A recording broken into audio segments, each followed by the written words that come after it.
My guest tonight is Mark Pinkham, and we're having an absolutely fabulous discussion. His book is called Guardians of the Holy Grail, the Knights Templar, John the Baptist, and the Water of Life. And Mark, one more time, could you give us a couple of websites, not just for your book, but other things you're doing? Oh, yeah, sure. Well, it's www.gnostictemplars.org will take you to the website of the International Order of Gnostic Templars that I'm the North American Grand Prior of now, and talk about our conferences and all about our order and how to get initiated, and you can even download an application if you're interested. And we also have www.bodymindspiritjourneys.com, and those are the tours that I lead. They're all Gnostic Templar sort of tours around the world. And there's also www.serpentsofwisdom.com. That was my original site. My original book that I wrote was called The Return of the Serpents of Wisdom. And some of you out there might recognize that title.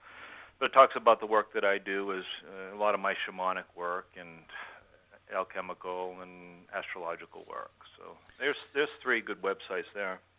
And we'll make sure to put those websites on X Squared Radio so you can reach them when you go to the archives to listen to this. Many of you listen on Monday or Tuesday. I think Monday's our highest listening day. We have lots and lots of people go to work Monday morning all over the world, and they listen to X Squared Radio. And they'll hear about Mark Pinkham. And if you don't pick that up, or remember it in the audio, just go to X Squared Radio and click on the links. We'll have bodymindspirit.com and serpentsofwisdom.com added to Mark Pinkham's bio there in the archives. And those of you that are subscribers can listen to that. And if you're not a subscriber, please, it only takes about $2.50 a month if you want to do it month by month, and $1.67 a month. I mean, come on, that's cheaper than a cup of coffee. You could listen to X Squared Radio for a year. There are almost 200 hours of great archives in there, and now Mark Pinkham's going to be added to that. And I think Mark and I are going to do some other things together. I think I'm going to go to Sri Lanka, and I'm extending an invitation to him to join our expedition to the North Pole in the fall. And we'll see how things work out. Mark, I had a couple questions. One, you mentioned that if you're looking for crystals, the one that you found had a pyramid on it. But there are a lot of rock shops out. I mean, Sedona's famous for them, and we've got them in where I'm at here and in Kentucky. And, it just seems like a bunch of tumbled rocks sometimes. What should we look for in a real crystal that might resonate with us? Well, that's a good question, Brooks.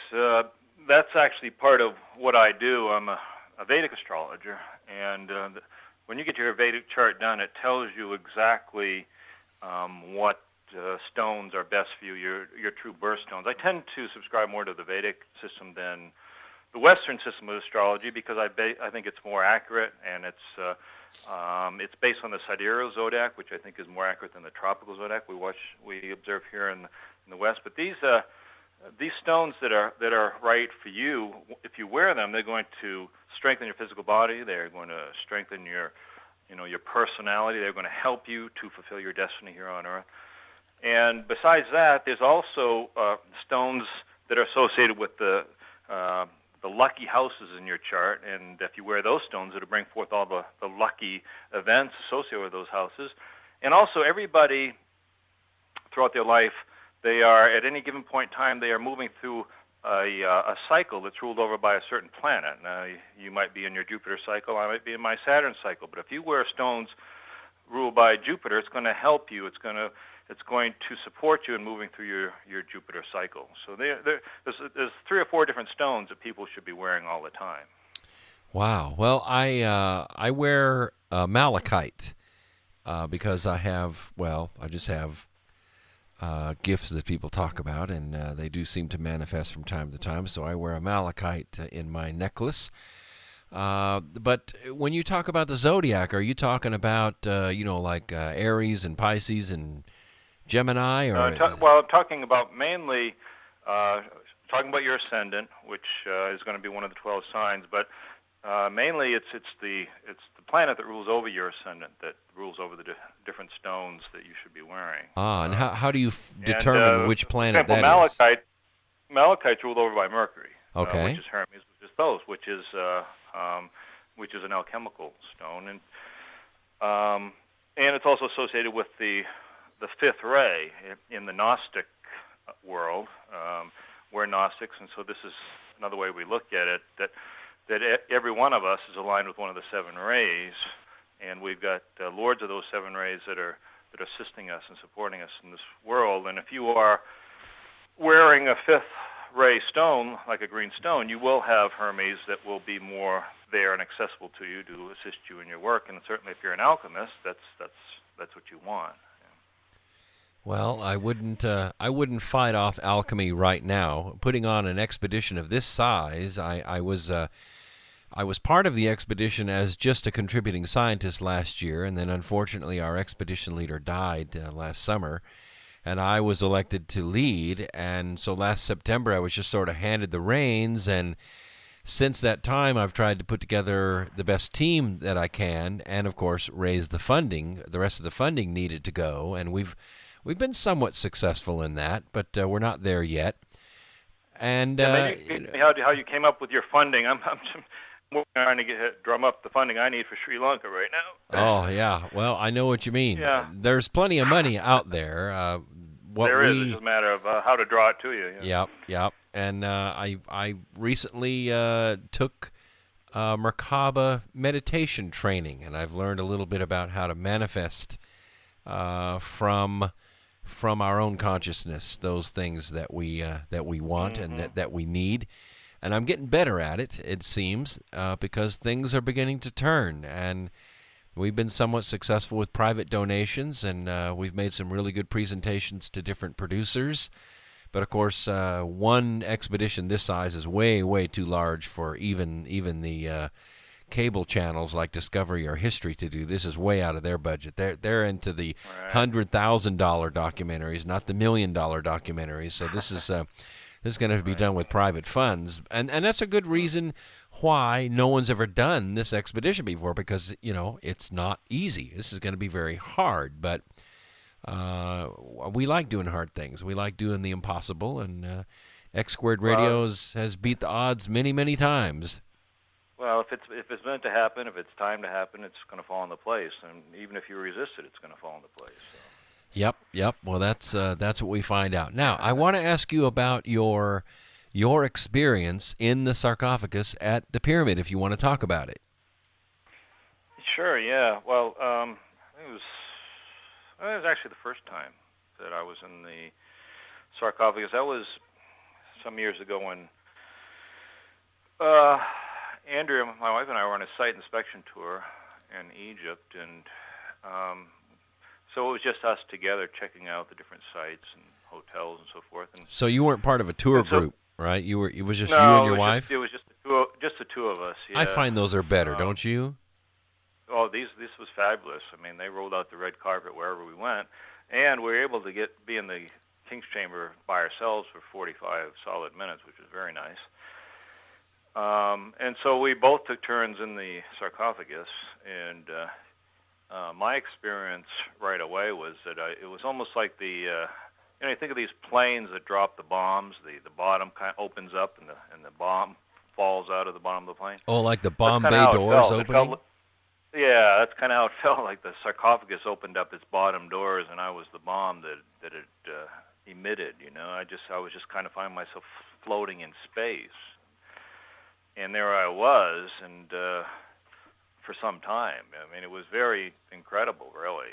Did you hear anything? Yeah, I think that, but that wasn't the significance so much of it. The significance was that I was out of my body, and that apparently that is the reason that the ancient Egyptians put the initiates through their initiation in the sarcophagus, because they would leave their body, they would be their ba, their spirit body. They would fly around the chamber, or even fly out of the pyramid, right, and then come back, and that revealed to them that they weren't the physical body, that they were something greater, that they were actually, immortal.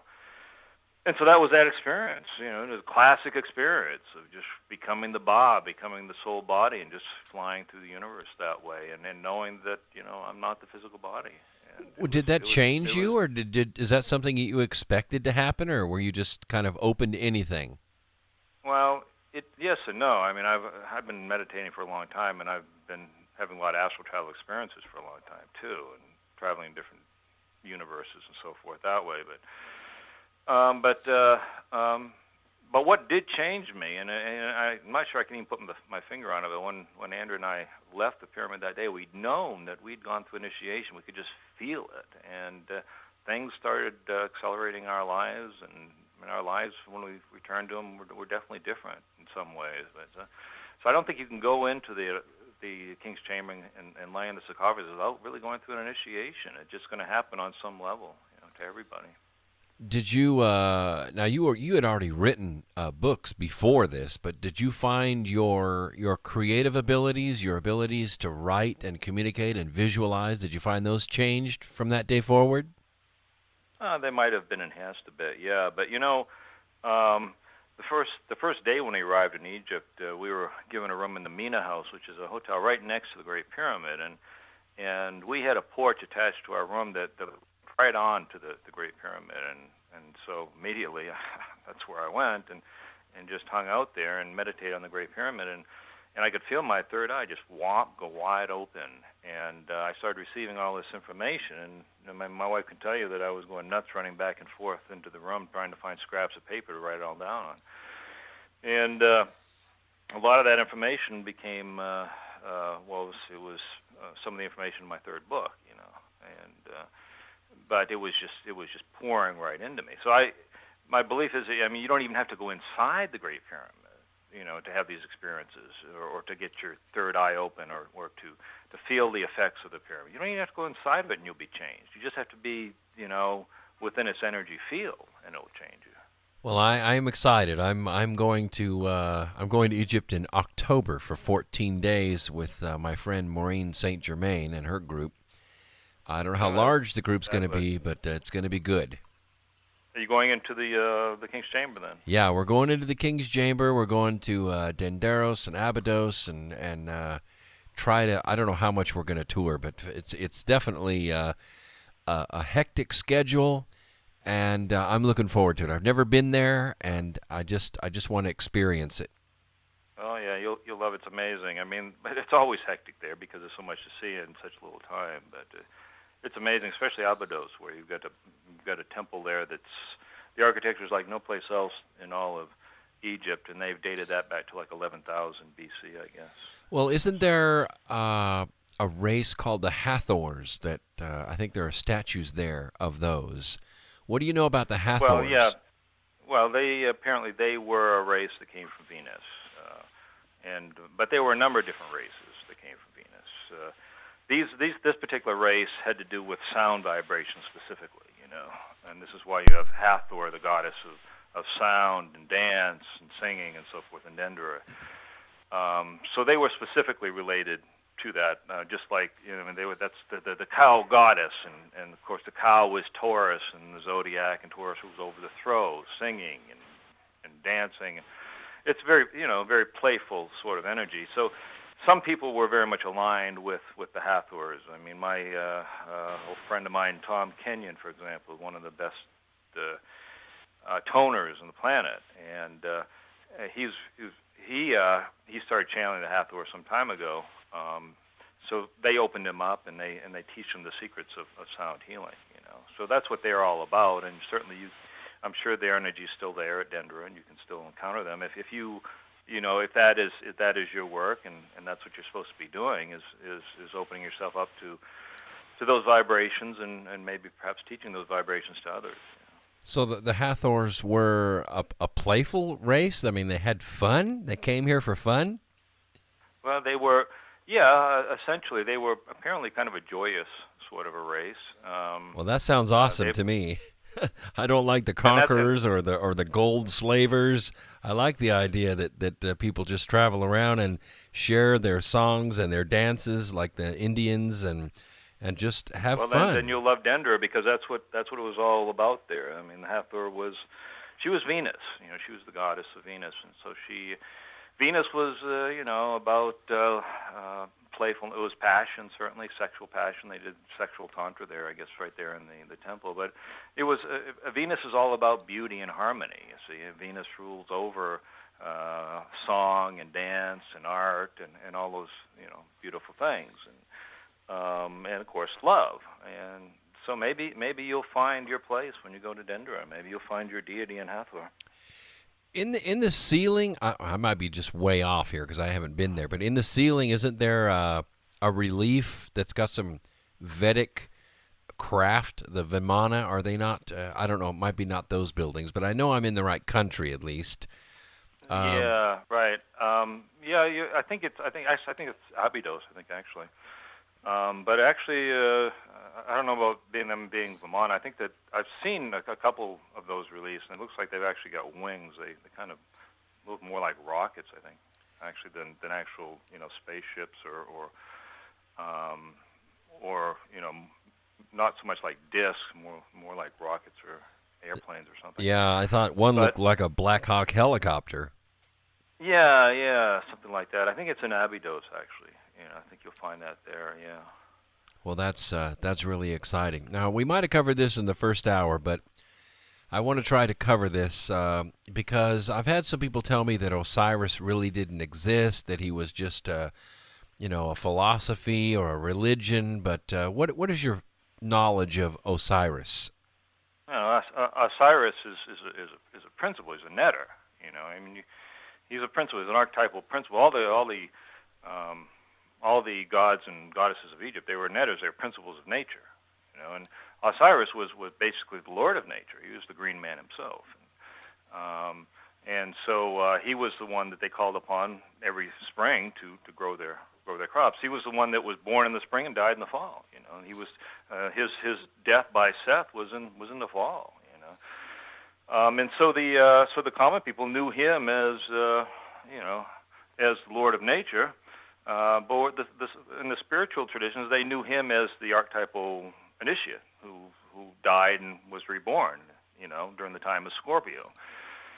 But he was a true consciousness, just like the Green Man is a true consciousness. In fact, Osiris is another name for this master in the East that I've been talking about in Sri Lanka. This master is known as Al-Khadir, the Green Man, in the Muslim tradition. He's basically the life force itself. The life force that condenses into the forms of nature in the spring, and then he dies in the fall. Now, way before you had the tradition of the god and the son of the god who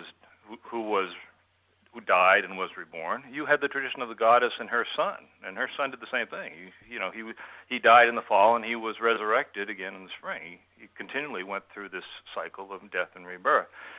And so Osiris and the Green Man of all these different traditions, he was the original son of the goddess. You see. Now the Green Man, the Green Man is... He predated the tradition of the son of the god by many thousands years. In fact, I write about him in The Truth Behind the Christ Myth, because Jesus' myth is actually amalgamation of the original myth of being born of the Virgin and dying and being reborn. That's from the original tradition of the son of the goddess, and it started from the East. It came from the East, and it actually came from this master that I've been talking about in Sri Lanka. It actually originated with him. I was going to ask you about, I've got an IMer who's asking me about the Islamic crescent and star, and they're saying something about submission to God. I don't really know what they're asking there, but what do you think? I think this is the origin of Islam. The Islam means submission to God. That's the definition behind it. But the crescent moon and the star, five-pointed star, represents the goddess itself. So actually the whole Islamic tradition descended from the goddess tradition. Originally, it became patriarchal, certainly later on, but originally it was a goddess tradition. And the Sufis today, the masters of the Islamic tradition, are very much great lovers of the goddess, and that's one reason that the Templars became that way, from studying with the Sufis, you see. Mecca was originally a a place where there was great goddess worship. You know, the stone that they worship that's in the Kaaba today, that's a meteorite, which in ancient times they was always associated with Venus. It was the symbol of the goddess. You know, so essentially you've got millions of Muslims going on their pilgrimage to Mecca all the time, and essentially they are worshiping this form of the goddess. You know, in ancient times, that was the goddess. All Mecca was shrines dedicated to the goddess originally. And so this the is whole Muslim tradition started with the goddess and affiliation of the goddess. That's why you have the crescent moon. The moon is the goddess in the universe, and you've got the five-pointed star, which is Venus. You know, which is another form of the goddess. Wow. And this is where the power of the Kundalini was learned? Hello? This is where the power of the Kundalini was learned? Well, from where? The power of the Kundalini was actually learned through the Venusian tradition. Right. The original sons of God. If you go to the East and you learn about this master, this Kundalini master that I'm talking about, you'll find that he led the sons of God to this planet, and he taught the daughters of men. They were the original sons of God. They taught the daughters of men the different traditions, the secret traditions, one of which was alchemy, right? And the legend is that they came from Venus, and they brought their traditions, the esoteric traditions, the goddess traditions. Venus is the planet of the goddess. They brought the traditions of the goddess, one of which, and the most important one, was the awakening of that inner energy, which is the goddess energy, you see. And it all comes from Venus. Wow. And this passed down through many thousands of years, was the symbol of Venus being the Ankh, which became the symbol of immortality, because the path of alchemy leads to immortality, as well as the rose. The rose is a symbol of alchemy. And all the alchemical and Gnostic traditions, including the Rosicrucians and Templars and you name it, all were under the rose, sub rosa, you know. They were all under the rose, symbol of Venus, because they were alchemical traditions. Wow. Now I see how all these symbols come together.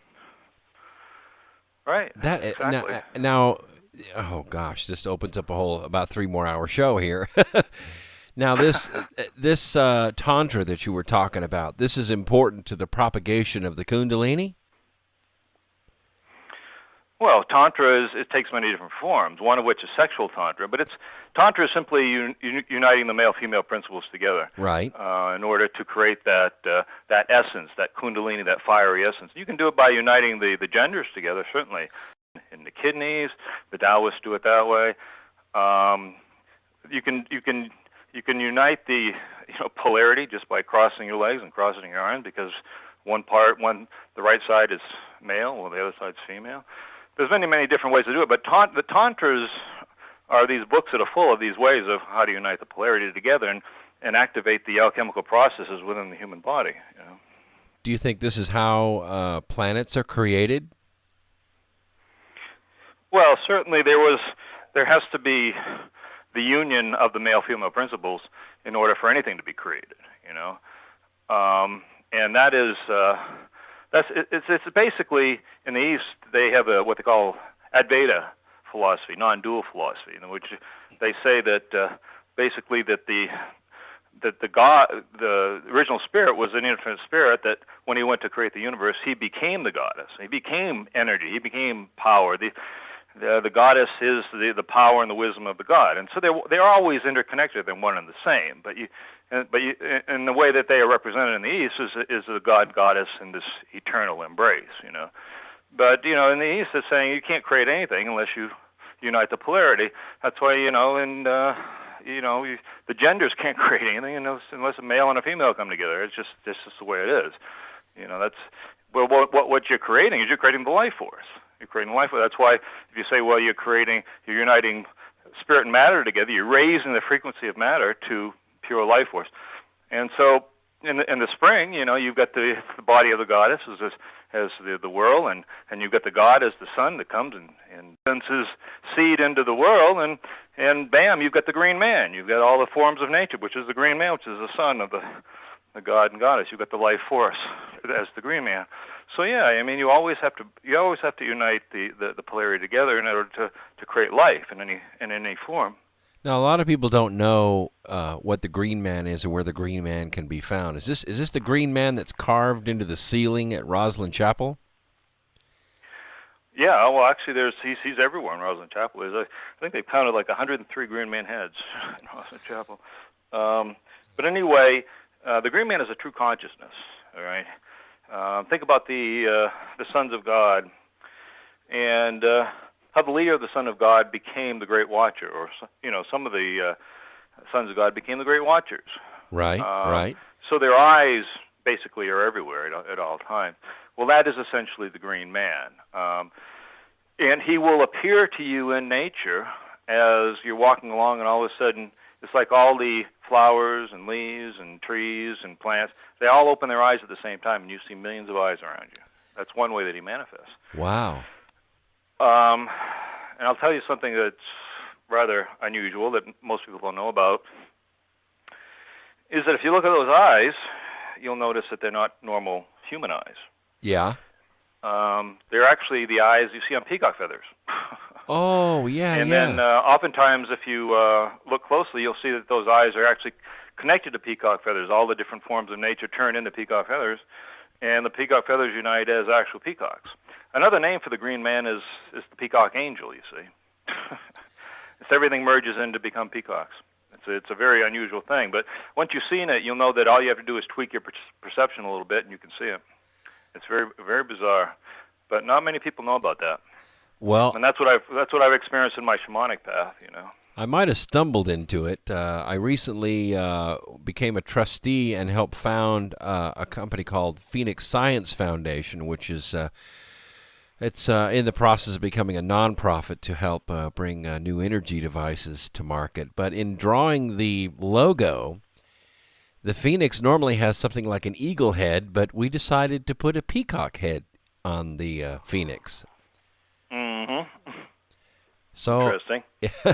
I tell you, well, actually, he's as part of the revival of the goddess tradition. It's the revival of the son of the goddess, and he is the Peacock Angel. A lot of people are having experiences of peacock right now because of that, and we are in the midst of the revival of the goddess.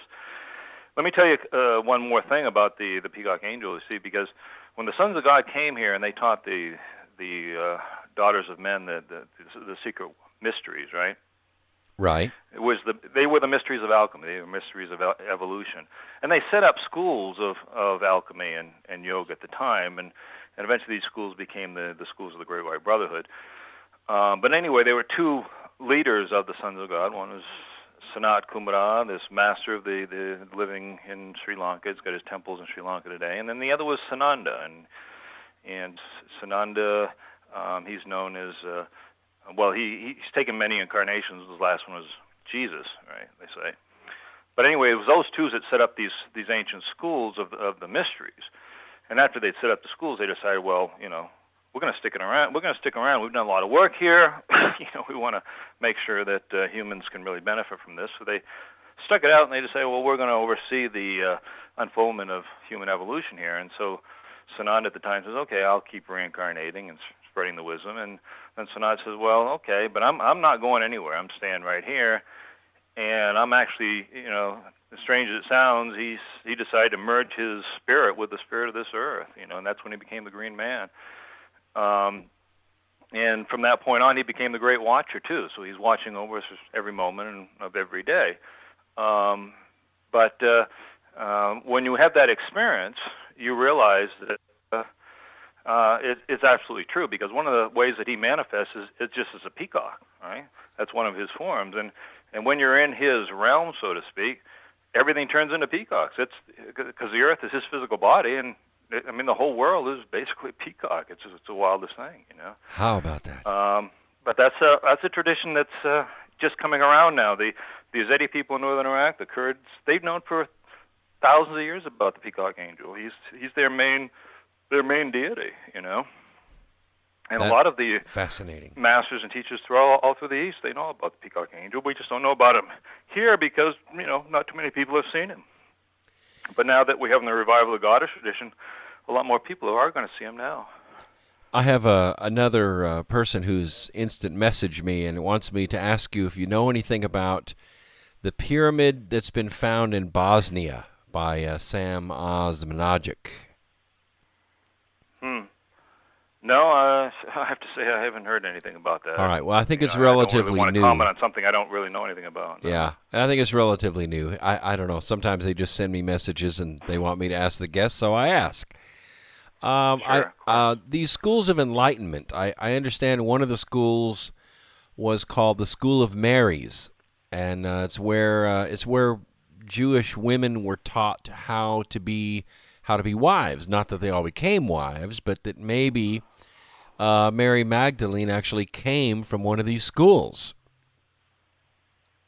Well, I think that that's probably true. I think that she was definitely connected to the Essene tradition. John the Baptist, Jesus, John the Apostle, they were all born into the Essenes.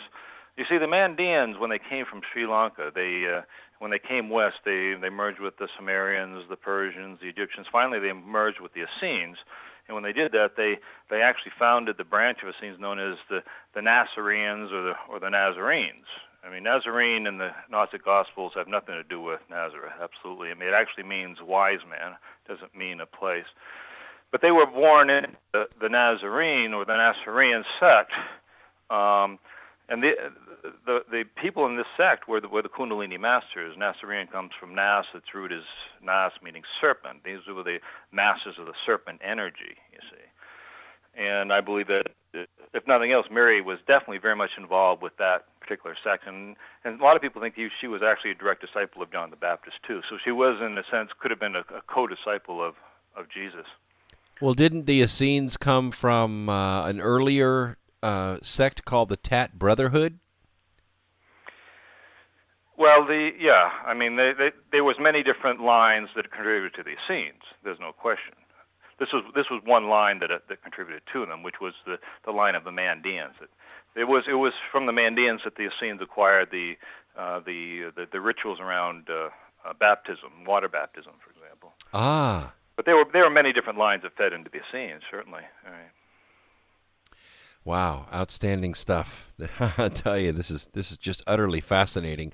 And I guess what the most enlightening thing to me about it is that largely Western Christianity, for some reason, they've missed most of this, or they erased a lot of it. It just seems very evangelical, but it doesn't seem to have these ancient roots that you're talking about that are really moving the world right now. Right. Well, you know, the Christian church was created to control the population, control people's thoughts. It was made under the alliance with King Constantine, who wanted to control his kingdom. You know, and he says, well, we'll accept your philosophy, your spiritual path as a way of controlling people's thoughts, and this is how we're going to control our kingdom, and we'll protect you now. We obviously needed a lot of protection, and it'll be a good symbiotic relationship. We'll be able to control everybody now, and so it started out as kind of a military deal, in order to control people's thoughts, and Christianity, in a sense, there never really was a true pure Christianity, because Jesus kept saying when he was on earth, he says, I've come to give the new truth, the new revelation. But what do we do? What do Christians, that they give as much importance and emphasis to the Old Testament as they do the New Testament. So in a sense, Christianity is just another form of Judaism. Right. That's what makes it so patriarchal. I see. I was going to ask you maybe in the last 10 minutes here, there's a thing called the Templars Kiss. It was placed specifically on certain parts of the body. Did the Templars have a certain name for this transfer of power from one person to another? Well, I'm not exactly sure what the name was, but that was actually, supposedly that was the way that the initiating Templar would transfer the Holy Spirit Kundalini power into the initiate. I'm not really familiar with exactly what the name of that was. They did it that way, but there was also the kiss. I think I mentioned in the book about kissing below the navel at the base of the spine and the east. Those are two spots specifically associated with Kundalini awakening, and gurus throughout time have always tapped those places in order to awaken Kundalini. Uh-huh. So these are these allegations that were place upon the Templars before their mass arrest is, for the most part, they were true. They had this big, gruesome sort of thing that they would worship on their highest manos. That today we know it as the symbol of Baphomet, the goat of Mendes, that kind of grotesque-looking thing that's androgynous, and one hand's pointing up, one hand's pointing down, but they knew that that was a symbol of Kundalini. Was that Baphomet? Kundalini unites heaven and earth together. That's why it's pointing up and pointing down. Kundalini is androgynous. That's what happens when you unite the male-female. That's why Baphomet, the goat of Mendes, is androgynous. He's got a male phalanx and female breasts. He was a form of Kundalini, and that's why he was dark too and destructive, because that's the energy of Kundalini. It destroys in order to give you a new birth, to wake you up, to give you new life, so you can be born again. And this was this wisdom of the East that the Templars brought into the West, and the West didn't understand it. And they looked at that Baphomet, they looked at that energy, they said, oh, we know him, he's our devil, so sorry, guys. So that's why the Inquisitioners. That doesn't work for us. That's why the Inquisitioners went after the Templars and tried to kill them all. That's what they used. That's exactly right. See, in the East, they love the gods and goddesses of destruction. They worship them. All the yogis worship them every single day. Kali, Shiva. Why? Because those are the energies that destroy everything, to keep them from knowing the divine nature. They're limited concepts of reality. They're all their toxins in their emotional, mental bodies, their ego. That destroys all that so that they can wake up to the true nature. And so this is the wisdom that the Templars knew, that they inherited from the East, but the West wasn't ready for it. They couldn't understand it. Well, it seems to have survived a little bit, because all you have to do is drive around Washington, D.C., and you can see all of these Freemason symbols and geometries and relationships between buildings and centers of power, not just in D.C., but around the world. So it seems absolutely. The Templars became the Freemasons. Yeah, so something has survived. They invested Freemasonry with all their esoteric secrets right after 1307. They had to do something with them, so they made them part of Freemasonry. So Templarism does continue to survive in a number of different ways. One way is through the Freemasons, absolutely. Well, I know most modern Freemasons don't really understand. They understand the symbols in the sense that they've memorized them, but it's a little more than a boys' club today. I just don't. Well, unfortunately, and they're also being fed this kind of dogma that they a lot of them, that they aren't actually descended from the Templars, which is nuts, because even the Freemasons' own historians, like John Robinson, who born in blood, their research has shown that the Freemasons were descended directly from the Templars. But some of them, for whatever reason, which I'm not sure, they're stuck on this idea that there's no connection to the Templars. I don't know why, and maybe they've got some bias against the Templars, which I haven't been able to figure out. I was exposed to that bias too, and I was quite surprised when I went to Stranraer and I found the castle built in 1319, and on every single wall in it there were Freemason symbols and the Flower of Life and all kinds of stuff. That I found the exact same thing on the walls of Rosslyn Chapel, built in 1442. So that goes, way back before, Europeans said that Freemasonry started. So. Gosh, absolutely, yeah. and that came from Ireland. The Rosslyn Chapel became the mecca of both Templarism and Freemasonry. It's both, And well, somebody's that's the place where they're completely united. After 1307, a lot of the Templars went up to Scotland, and at that point they fought along Robert the Bruce at the Battle of Bannockburn for Scottish independence. And then after that time, Robert the Bruce actually founded the Royal Order of Heron, which was a Freemasonic organization for the Templars specifically. And it was at that time that the Templars poured their knowledge and wisdom into Freemasonry. And then later on, when James the Second was King of Scotland and went into exile in France, it was at that time that the Royal Order of Heron gave birth to the Scottish Rite of Freemasonry, which it is today. Fascinating stuff. You just can't go very long in this kind of history, and then you start seeing the roots of virtually every major civilization, not just in modern times, but 10, 20,000 years ago. And you start seeing the roots of buildings that were sitting around when civilization, hiked their way in from the coast or over the mountains. They walked in upon huge cities already built, already sitting there, beautiful in splendor and unused or abandoned. all this stuff tells about the roots of humanity, and maybe even the relationship of humankind to other races on other worlds. And I don't think there's any question. Yeah. I just think that we're reawakening to that, maybe. Oh yeah. Well, I mean, what are the scientists saying about the junk DNA? Well, I think that's extraterrestrial DNA. Which makes a lot of sense. I have someone has just sent me a message. Is it known, or have you heard, that humans who have been reincarnated can, throughout their lifetime, after their bodies make their bodies resemble a previous incarnate that they have had a preference for? In other words, can you reshape your body? I think that's absolutely true, actually. Yeah, because I'm quite familiar with a lifetime that I had many thousands of years ago back in Lemuria. It was a continent that stretched across the Pacific, and actually had a long whitish beard and not much hair, and I look very much like that today. And that's the one incarnation that I think I identify with and relate to more than any of the others. So absolutely, I think you can do that. Wow, that's incredible. Anything back before Lemuria? Did you exist on another world, or only this world? No, I believe that I came from Venus. Before that, I'm not really sure. I think I'm definitely on the Venusian lineage. That's how I know this master, Sanat Kumara. I've known him before in the past, and this is why one of my jobs today is to help energy revival now, you see, and show the links and how he created so many of the spiritual traditions that exist today. So I know I came from the Venusian link, but a lot of the masters were coming from there.